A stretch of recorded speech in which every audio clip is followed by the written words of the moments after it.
Biodiversity Telethon. It's me, Peter Morton, your Communications and Marketing Officer here at the Nature Conservation Council, and I'm back again because Chris is still away and I'm running this whole show by myself, or he might be walking right in the door right now. But right now we're going to be showing you some wonderful videos, or a wonderful video from our Bushfire Program. Now, I had the absolute honor of going and working with them on these videos about a month ago now in the gorgeous Kangaroo Valley. We went all around, we saw some of the most beautiful bush in the country, and we got to shoot these videos. Now, I do need to remind you, this is a telethon. We are raising money here. We're trying to make sure that we can get the biodiversity crisis, the extinction crisis, on the ticket for the 2023 state election. We only have a few months to go, and we need to have a massive campaign to get this on the bill. We want to get people, we want to do door knocking. We have a huge, massive goal to get this on the bill, and we need your help to do it. Luckily, we have $20,000 that we have to match. So one of our generous donors has put down $20,000, has pledged $20,000 to match of people's donations. Could have said that better. Essentially, if you donate, it basically means that your donation is doubled, your impact is doubled. So please, please, please go to save-our-biodiversity.nature.org.au. I have the link in the description. Head there, donate now. And for now, I'm going to run around there and I'm going to show you this wonderful video that we produced with the Bushfire Program on signs of fauna and how to find some biodiversity in your backyard.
Ever wondered who your furry, scaly and feathered neighbours are?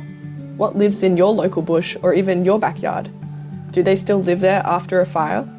Ever wondered how to find out? Understanding what animals are in a landscape is not only fascinating, but also helpful when deciding how best to manage land to help them survive.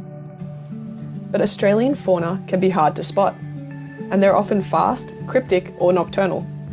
So one way people such as naturalists and land managers figure out what is living in a landscape is by looking for signs of fauna and their habitats. One sign that many fauna leave behind are scats.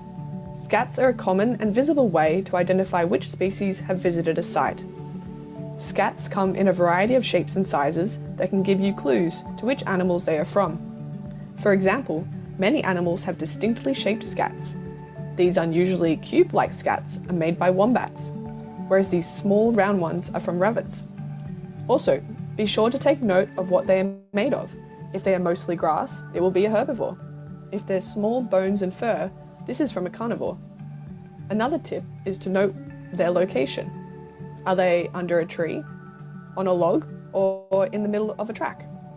Tracks, or footprints, can also be a good indicator of what has passed through an area, especially on sandy or exposed ground, such as this wombat footprint. But don't forget that a lot of animals live in the trees, so watch out for vertical tracks like these koala scratchings. Keeping your eyes peeled for feeding signs is another good way to identify species. For example, this patch of she oak cones, which need fire to regenerate, have been chewed by the threatened glossy black cockatoo. Other feeding signs can be found on the ground, such as regurgitated bird pellets or conical-shaped bandicoot diggings. If you look in the trees, you might see scars in the bark of smooth gums from different gliders, for example these yellow-bellied glider V-shaped grooves. Fresh scratchings where the earth has been recently moved around a burrow can indicate it is being used by an animal, and the size of the burrow and the location are good indicators of what kind of species might be living there. This is a fresh wombat burrow with territorial scats letting us know that the burrow is in use. Other types of habitat structures might include birds' nests, possum drays, or even spider webs. One very important type of habitat for a range of different species, such as birds, microbats, gliders and possums, are hollow-bearing trees. Hear from Nature Conservation Council ecologist Hannah Etchells about the importance of hollow-bearing trees and how we can protect them when managing for fire. Hi, I'm Hannah. I'm an ecologist with the Nature Conservation Council, and I'm here in some beautiful eucalypt woodland in Darawal country, and I'm here to talk to you today about how important tree hollows are in an ecosystem. And right here beside me is a beautiful ancient scribbly gum. We're not sure how old this girl is, but probably at least a few hundred years. And the really exciting thing about it is that she is full of tree hollows. So we're calling her the Habitat Hotel. So around the base here, there are what are probably 6 or 7 different entrances to a wombat burrow. And we can tell that they're being used because there's actually some fresh wombat scat right out the front on the front door. Up the top of this tree, there's multiple other hollows because this tree is so old. And up there could be living birds, gliders, possums, all sorts of things. So these hollows are actually formed over hundreds of years, particularly in the case of this very old tree, and they're formed by fire.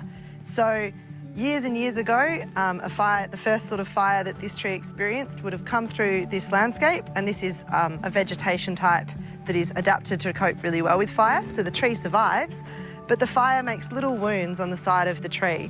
And over time and with each subsequent fire, those wounds get bigger and the tree heals around them. So it's not necessarily hurting the tree can survive all of this and clearly has done, but that's creating these holes, these hollows and these habitats for all of these animals. But fire can also be detrimental to hollows, because if a fire were to come along here and burn through all of this leaf litter and all of these fuels, it could possibly get inside this tree, and because this Habitat Hotel is hollow, it could act like a chimney. And so what could be a really small, patchy ecological burn, like we would do to control for fuel loads and to promote regeneration, actually has the potential to become a fire that is up in the canopy if we let it get inside the hollow of this tree. So the fire can actually travel along through all of this fuel, these leaves and this leaf litter on the ground, and go up through the inside of the tree and travel up into the canopy, and we don't want that to happen.